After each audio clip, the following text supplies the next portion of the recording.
হযরত ইউসুফ আলাইহির জীবনের সবচেয়ে বেদনাদায়ক ও বিস্ময়কর পরীক্ষা।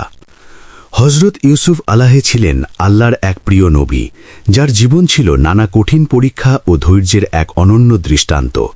তার জীবনের সবচেয়ে কষ্টদায়ক পরীক্ষা শুরু হয় নিজের আপন ভাইদের হাত ধরেই। ছোটবেলা থেকেই ইউসুফ আলাইহি ছিলেন অত্যন্ত সুন্দর ও প্রিয় পাত্র। তার পিতা হযরত ইয়াকুব আলাইহি তাকে খুব ভালোবাসতেন, কিন্তু এই ভালোবাসাই হয়ে ওঠে তার ভাইদের হিংসার কারণ। তারা ঈর্ষান্বিত হয়ে এক ভয়ঙ্কর পরিকল্পনা করে, ইউসুফ আলাইহিকে হত্যা বা দূরে সরিয়ে দেওয়া। একদিন তারা তাকে খেলাধুলার অজুহাতে নিয়ে যায় এবং একটি গভীর কুয়োর মধ্যে ফেলে দেয়।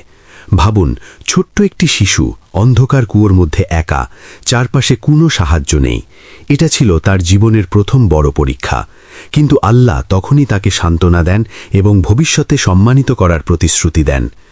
পরবর্তীতে এক কাফেলা তাকে কুয়ো থেকে তুলে নিয়ে যায় এবং মিশরে একজন দাস হিসাবে বিক্রি করে দেয়। একজন নবীর জন্য এটি কত বড় পরীক্ষা, নিজের পরিবার থেকে বিচ্ছিন্ন হয়ে দাসত্বে জীবন কাটানো। এরপর আরেকটি বড় পরীক্ষা আসে।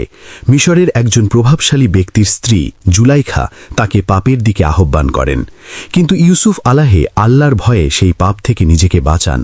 তবুও মিথ্যা অপবাদ দিয়ে তাকে কারাগারে পাঠানো হয়। নির্দোষ হয়েও বছরের পর বছর জেলে কাটানো, এটিও ছিল তার ধৈর্যের এক কঠিন পরীক্ষা। কারাগারে থেকেও তিনি আল্লাহর প্রতি বিশ্বাস হারাননি। তিনি মানুষের উপকার করেছেন, স্বপ্নের ব্যাখ্যা দিয়েছেন। অবশেষে এক সময় তার সেই জ্ঞান ও সততার কারণে মিশরের বাদশা তাকে মুক্ত করেন এবং দেশের গুরুত্বপূর্ণ দায়িত্ব দেন। সবচেয়ে বিস্ময়কর বিষয় হল, যারা তাকে কষ্ট দিয়েছিল সেই ভাইদের তিনি ক্ষমা করে দেন। তিনি প্রতিশোধ নেননি, বরং দয়া ও ভালোবাসার উদাহরণ স্থাপন করেছেন। এই ঘটনাগুলো থেকে আমরা কি শিখি? কঠিন সময়ে ধৈর্য ধরলে আল্লাহ অবশ্যই সাহায্য করেন। অন্যায়ের মুখেও সৎ থাকা সবচেয়ে বড় বিজয়। ক্ষমা করা একজন মুমিনের মহান গুণ।